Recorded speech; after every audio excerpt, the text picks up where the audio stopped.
could travel in time, forwards or backwards, but only one, which one would you choose? And I don't have to stay there. I'm just visiting. You're just visiting. Definitely back.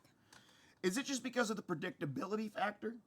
I am a backwards thinker in a lot of ways. Can confirm. I think retrospectively. I like history. It is already finished, so I wouldn't say predicted, but it's known. Yeah, it's not predicted. It is for It's sure. known. So yeah, I have no desire to speed forward into the future. You could shoot backwards in time, become a prophet like that, just get a big following. I think the future for me, because who wants to see stuff that's going to happen? We all know it's going to happen, right? And then, listen, if you meddle in the past, there's a lot of weird stuff that happens. There's no meddling happening. You're visiting. You're just looking. Okay.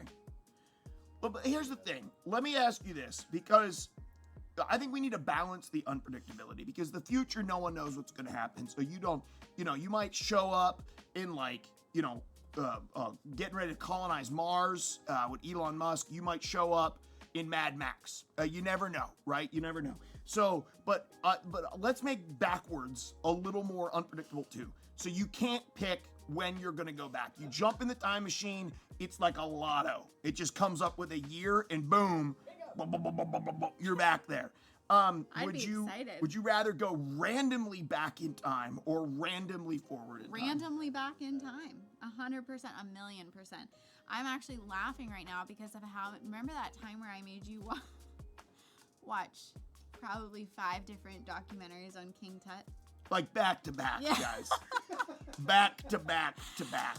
Like they don't tell you what marriage is about, right? They don't tell you when you get married, it's like you're going to be with the love of your life. You guys are going to live together. And you're with your buddies and they're also like, well, yeah, you also, there's a perk to being married. And then you don't realize that you're just in your sweats watching King Tut documentaries. No one tells you. No one tells you. Oh, I know so freaking much about who's King that guy, Tut. Carl, who discovered King Tutankhamun's tomb. What's his name? Carl Jones? No. Kevin Rewards? What's his name? Who was the explorer? Hold on. It's going to come to me in a second. I think it's Carl. Keep talking. It's definitely not Carl. That's his last name. It's Howard Carlson. Carter. Carter. Howard Carter. I was so close. Yeah. I know way too much about King Tutankhamun, And that's his real name. That's his extended name. Am I right? It's Tutankhamun. Tutankhamun. Tutankhamun. Yeah, I got it. Guys,